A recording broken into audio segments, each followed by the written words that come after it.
All right, what's up, everybody? Welcome to a little bit of breaking news here.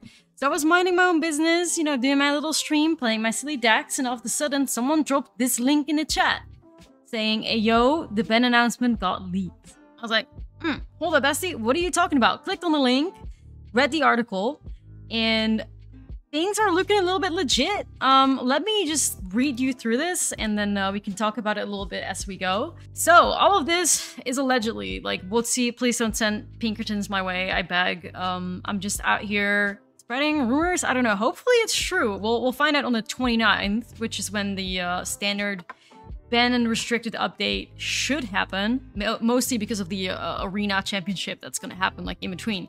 Anyways, so standard wedding announcement banned, Wandering Emperor banned, Invoke Despair is banned, Fable of the Mirror Breaker is banned, Rafine is banned, Traxa is banned, Reckoner Bankbuster is banned, Plaza of Heroes is banned. So then I have to say, you may notice that the majority of the cards that we are banning today are from the sets that would have rotated this fall before our announcement changed to standard rotation.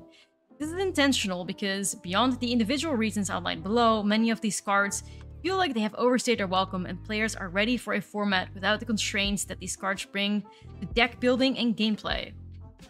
Taking actions on these cards now will allow a large number of cards and strategies that were previously suppressed to have their time in the sun and give standard players a fresh, enjoyable format before the release of Wilds of Eldraine this fall. We'll be breaking the banned cards down by color below, starting with black. So, before we get into this, I already read it a couple times now. There are reasons why I believe this is true. There are reasons why I believe this is fake. One of the reasons that someone pointed out to me why this could be fake is because there are some inconsistencies in the writing. Now, you could also say, this is from a leak, which means it could be an early draft, which could be makes sense why there are some inconsistencies in the text. So keep an eye on that once we go through this. Like, for instance, here you see Invoke Despair is banned, which they end their sentence like that, and then they don't end the sentence like that going forward. But however, it could definitely be an early draft thingy. Anyways, let's start here by having a look at Invoke Despair. So, Invoke Despair represented an experiment on our part to push Punisher-style cards into a more competitive space. It also represents our relatively recent move towards letting black have some way to deal with enchantments. In this case, the knobs on this card were tuned a bit too high, with it being burn, removal, and card advantage in one package.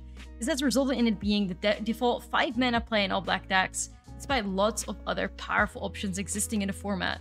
In order to allow for greater diversity of late-game plays in black decks, Invoke Despair is banned.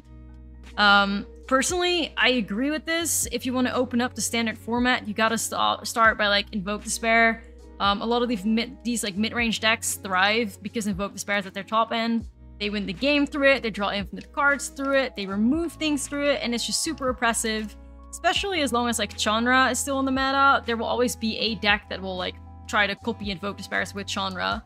So if you want to open up the meta, Invoke Despair banning makes sense, especially in the greater context of them wanting to force a rotation through bans, which is something that makes sense now that we're going into a 3-year-long standard. So if you want to shake things up, getting rid of Invoke Despair makes sense to me. Up next, Fable of the Mirror Breaker, which, no one saw that one coming. One of the most played cards in standard at the recent Pro Tour, March of the Machine. And it's been highly played throughout its tenure in standard and beyond.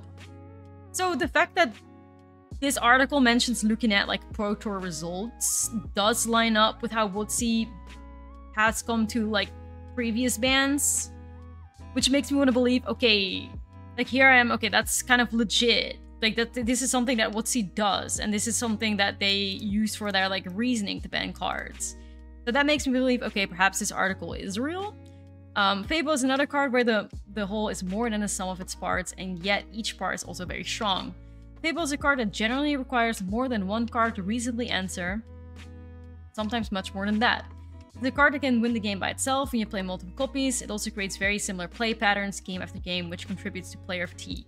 The fact they talk about player fatigue here also adds to me this could be real, because we've seen WotC do bans based on player fatigue in the best Cat Oven, in standard, for instance, and them acknowledging the people that have been complaining. There's been a loud loud, like, group of people that want Fable gone.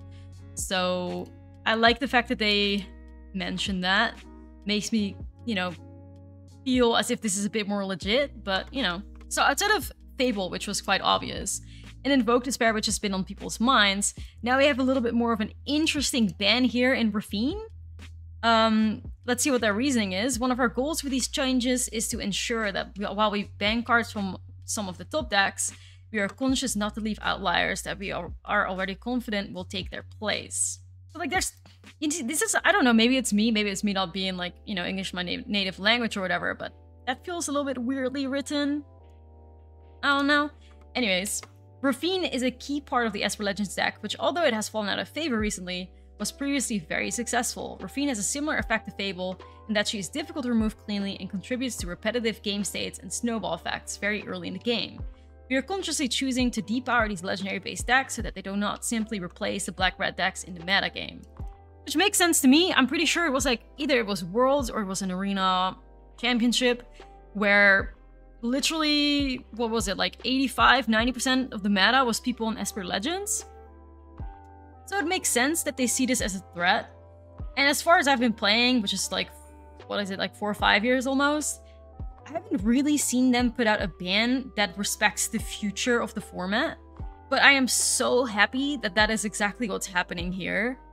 Because if you just get rid of a Fable and a Bankbuster, then Esper Legends comes back in full force. You have Mono White that comes back in full force. You still have Naya Ramp that is still out there, right? That's currently actually doing a decent job at, like, beating Red-Black mid-range. If you do not address that, the standard meta won't change. People will just stop playing Red-Black, but we will still have the exact same stuff that we've been facing if you were one of the lucky ones to have not faced mid-range, like, Red-Black decks. So the fact that they're banning for the future, they're looking ahead, gives me a lot of hope. I really hope this is real for that reason. It almost feels too good to be true for me, personally, but yeah, this is great. Like, they realize the current flaws with Standard, and they realize they really have to shake things up when rotation isn't happening. And not only banning the current powerful decks, but also the future powerful decks, and decks that were powerful in the past, right? And then have been basically overshadowed, is that the right word to use, by Reckless Midrange, is great. It's great, and like Esper Legends is definitely one of those decks.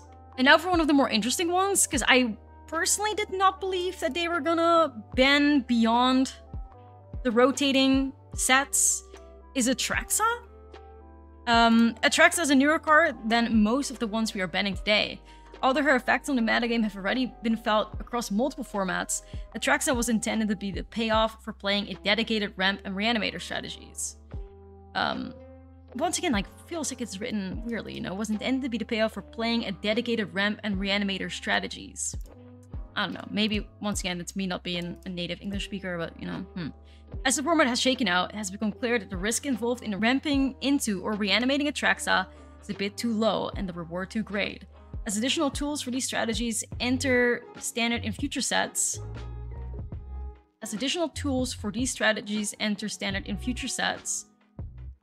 like, I don't know. As well as improved mana bases to hardcast Atraxa more easily, we expect that she will be the default top end for many decks, which will likely prove frustrating for players. For this reason, we are choosing to ban Atraxa now in order to allow for a more diverse range of ramp and reanimator payoffs. Once again, love the reasoning. Do I believe it? I want to believe it. Like, it's looking great so far to me. But also, let me point out, like, you see here how they ended their sentence with Invoke Despair is banned, and they've stopped doing that. So that's kind of like an inconsistency. Once again, I don't know. Anyways, one of the more expected cards for me, Reckoner Bankbuster. One of the most played cards across all archetypes at the Pro Tour March of the Machine. The requirements for adding Bankbuster to your deck are very low, as it can even provide its own method for accruing.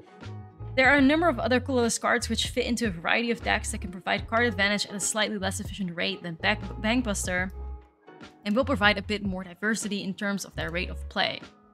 I cannot think of the cards that would provide card advantage at a slightly less efficient rate that could replace Bankbuster, but okay. Bankbuster was necessary. Like, I mean, Bankbuster definitely is necessary. Another somewhat wild one, Plaza of Heroes. Legendary creatures are a very popular part of Magic, and we wanted to enable a Legendary Matters archetype in Standard, where such a thing is not usually viable. Unfortunately, in this case, we overshot on the mana base. The additional abilities beyond mana fixing on Plaza contribute to frustrating player patterns that have little counterplay.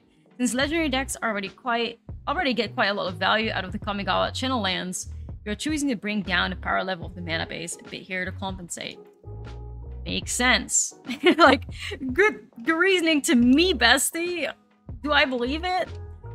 I don't know, but yeah, I like the fact that they're hitting not only red like mid-range, but Esper Legends. Not only Esper Legends, but also for like the domain ramp decks with Atraxa at the top end, or like the Reanimator decks. Let's keep going. Wedding Announcement. Similarly to Fable, Wedding Announcement provides a large amount of material for a small mana investment and is difficult to interact with. We are concerned that after banning Fable, if we did not ban Wedding Announcement, then it would effectively take Fable's place in the metagame. I agree with that. I actually fought people on Twitter over this. They were like, Mono White's got an 8% share in the meta. Like, why would you ban that? The future. And I'm really happy that WotC thinks in the future as well. The second Fable, like I said that on Twitter, like second Fable is gone, you're gonna see like Mono White popping up again, because that's what happened in, was it January, February, where there was like a whole standard challenge on MTGO and it was nothing but like Mono White. The entire top 8 was Mono White. Now obviously Aftermath, yes, but also Marching Machine happened in between, which made Atraxa a deck, and Atraxa is also part of the reason why Mono White gets like pushed out of the meta a little bit. But especially if they address Atraxa, then they have to address Mono White, because else it's just Mono White, nothing else. So if you really want to like rotate the format, Wedding has to go as well. Like Mono White needs to be hit, which is also why they're going after the Wandering Emperor. White's removal suite in Standard is very diverse at the moment, and the Wandering Emperor puts players in a squeeze between playing around her on one hand and playing around sweeper effects on the other. There are other cards in White and other colors that provide the same squeeze while not also winning the game in one efficient package. In addition, the 2 white cards we are banning today are in anticipation that decks featuring these cards would quickly rise in popularity in the context of the other changes to the format. Anyways, they still have some notes here on why not Sheoldred and Blood-Dyed Harvester, which is legit. Although Sheoldred is highly played in black decks at the moment and she's a very efficient threat at her mana cost, we are choosing not to take action on her at this time. We believe that the suite of changes we are making today, specifically those aimed at weakening the black-red based decks, will mean that the Sheoldred is more easily answered in the absence of her supporting cast. So it took me a second or so to process this weirdly written like line, but I think what they mean to say is, if you're not wasting your removal getting rid of like Fables or whatever, then you still have your removal left for Shelly? Something along those lines? Like you have to use less resources so you can save more resources to get rid of Sheoldred. Or something. Like to me, people in the chat pointed out as well, it's kind of giving like the conspiracy, you know, like WotC. Like I looked at it the other day or something. Kind of the only reason why Dominaria United packs are selling is Sheoldred. Like, perhaps they want to keep Sheoldred around for a little longer so that they can sell some DMU packs. I don't know. She's currently like one of the, if not the most expensive card in Standard. Maybe it's got something to do with it. The fact that Sheoldred is not on this list at least adds to some points that, okay, this could be legit. Because of the reasons I stated before. I could see Sheoldred, or like, I could see WotC not banning Sheoldred, you know? Anyways, Blood-Dyed Harvester, an interesting one, a very efficient 2-drop, which is ubiquitous in black-red based decks. Despite its high rate in play, we feel that other changes we are making today will allow Harvester to continue to exist in the format and provide a quality 2-drop for other fringe decks. Vampire Tribal, which may not have had the chance to shine until now. I find it weird, like, Vampire Tribal? I mean, outside of me... Who else is doing Vampire Tribal? I don't know. Feels like a weird reasoning. I mean, I agree with Harvester not being banned, especially now that Fable is gone. Harvester will still be an incredible 2-drop. But with Fable, it at least doesn't have that, you know, removal potential that it does at the moment. Anyways, their final thoughts. We hope that the changes we have announced today will allow cards and strategies that have previously remained underexplored to rise up and take a more prominent place in the metagame, while still allowing for some versions of the existing decks to continue, albeit at a lower power level. We hope that this will provide an exciting new environment in which players can innovate and compete. Well, that it would definitely do, if all of this is true. That is. I don't know. To me, it almost feels too good to be true. Like, these bans seem perfect to me as someone that plays 6 hours of Standard a day almost. This is perfect. I would not add anything. I would not remove anything. If Invoke Despair is banned, then like it's only fair that all of these other archetypes that have tier 1 potential should be hit as well. Especially if you want to open up the meta for, you know, more for soldiers that's gonna rise up. Mono red that's gonna rise. You're gonna have poison that's gonna do better. You're gonna open up a lot of strategies, and that is kind of what they want to do. Like, it makes sense from the perspective, and you know, they make rotation happen through bans. I mean, it also makes sense for that reason that they hit, outside of Atraxa, the cards that should have been rotating. But I have my little list here as well. Hold on, where is it? To kind of like summarize my thoughts. So why I think this could be real? First up, lines up well with WotC's previous reasoning for cards getting banned. Like, they've always looked at, you know, high-level tournaments for, you know, whether or not to figure out if they should go through it banning something. It makes sense to me that they're doing like rotating the format through a ban exodus, right? They have to make something happen here. You can't just nerf one card or one deck and then you would still have all players go through the exact same motions of, oh, okay, well, it's only Esper Legends now. Okay, it's only Domain now. So there needs to be a huge shakeup, and that makes sense to me that they would do something like this. Reasons to believe this could be fake.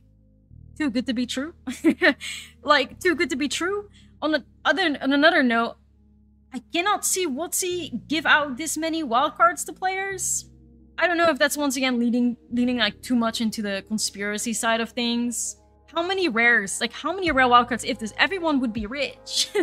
Everyone's accounts would be stacked if you own these cards. I mean, okay, anyways. On the second note there, it's written a little sus.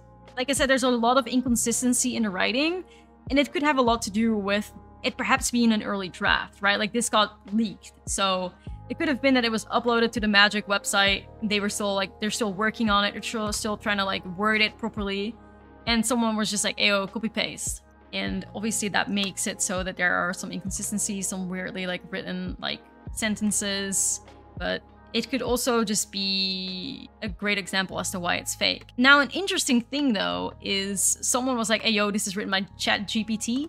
So someone in my chat was like, run it through this thing. So that's what I'm gonna show you here. Okay, like, don't mind me absolutely getting like blinded here, but we're gonna run it through ZeroGPT and see what they say about how much it's written by a potential AI. It says 5.02% AI GPT. So text is human written, but that doesn't have to mean anything. It could still mean that it's just some troll or whatever, right? Spreading some misinformation on Reddit, trying to shake things up, or perhaps making people happy with what could be the future. Anyways, what do you guys think? That is my question. Do you agree with the bans and the reasoning for them? Would you play more Standard because of this? Let me know in the comments below. I am interested to see the discussion, and, you know, let's find out on the 29th whether or not this is real. Thank you for watching. Appreciate your support. See you in the next video.